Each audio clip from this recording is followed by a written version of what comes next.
tour going so far? It sucks. I hate it. Thankfully, you only got What's that? a few more weeks left. Well, I do this thing where I perform naked, and people just can't stand it, man. It's really embarrassing.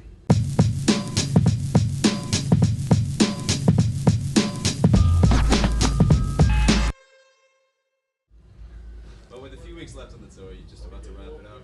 Yeah, not even a few weeks, a few days. A few days. We're within days. When I get home, I have usually, I put my stuff aside and it's really about connecting with my family. Like I usually get home and the kids jump on me and I hang out with them. And then, when they go to bed, then me and my wife have our time together and like really, catch up. And then usually the next day, so I don't leave the house for the first day, and then the second day I go to all my favorite places. So I go to my barber and get my beard trimmed. I go to, the breakfast spot that I like to go to, lunch, dinner, coffee. I go to the rhymesayer's office. I go see my friends, Yeah. Rock the Bells canceling their East Coast dates, especially on the 10th year. It's unfortunate. It's unfortunate on a lot of different levels. But I'm always most concerned about the culture of hip-hop and institutions that support the culture. And I feel like Rock the Bells overall has been a really important institution in terms of, giving a more inclusive, accurate picture of what hip-hop is. So, it's not just, who sells the most records. It's not just who's on the radio. It's not just, any one dimension of what hip-hop is. You do get a little bit of all of it. The legendary pioneering artists are still, to a degree, I'd like to see all those areas get a little deeper. I'd like to see not just Rakim and KRS, although it's great to do that. No other festival's doing that. I'd like to see Melly Mel. I'd like to see Busy B.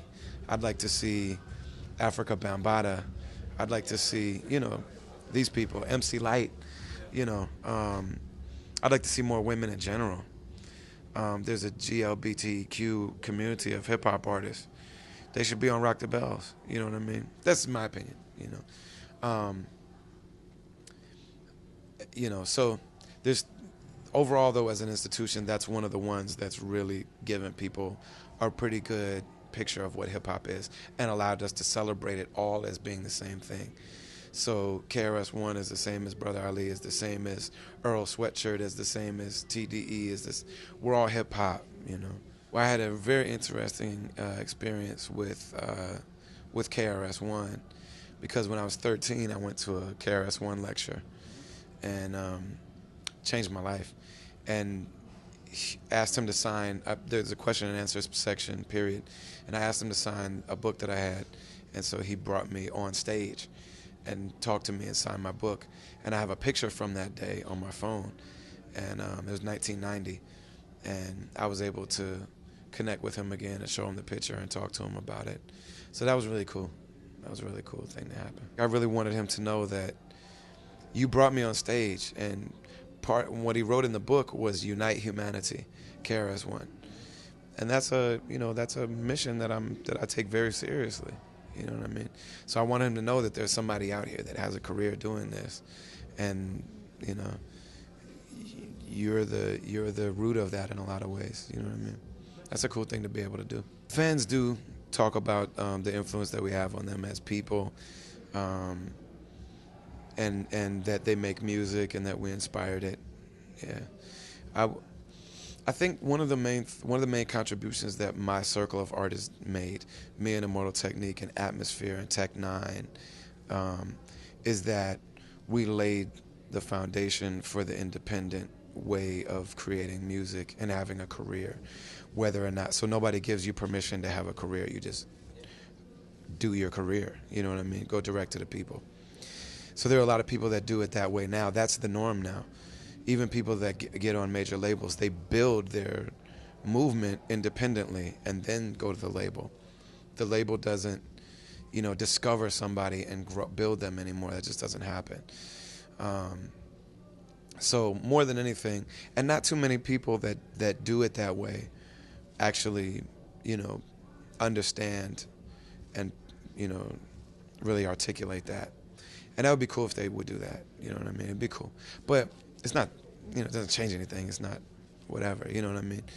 But, you know, we definitely went out there at a time and toured in a way and communicated with our fans in a way and interacted business-wise in a way that wasn't being done before we did it. And now it's the dominant model, you know what I mean? And people are going platinum doing that now. You know what I mean? Truly. Truly. And you know, we can hear our influence in the music too. You know, in some of the music and some of the like the styles and the things that people are talking about and all that stuff. So some of them will say thank you for the inspiration, others don't, but we still know it. You know what I mean? And it's still like, oh yeah, this is something that's doing huge, more than I could ever imagine. You know what I mean? And our fingerprints are on it. That's cool. Left in the Deck. You can stream online. If you want to purchase it, you order the T-shirt from Fifth Element online, and you get the download immediately. So I'm gonna go home and get to work. What's up, y'all? This is Brother Ali, and don't just listen to any hip hop. Stick with NE hip hop right here.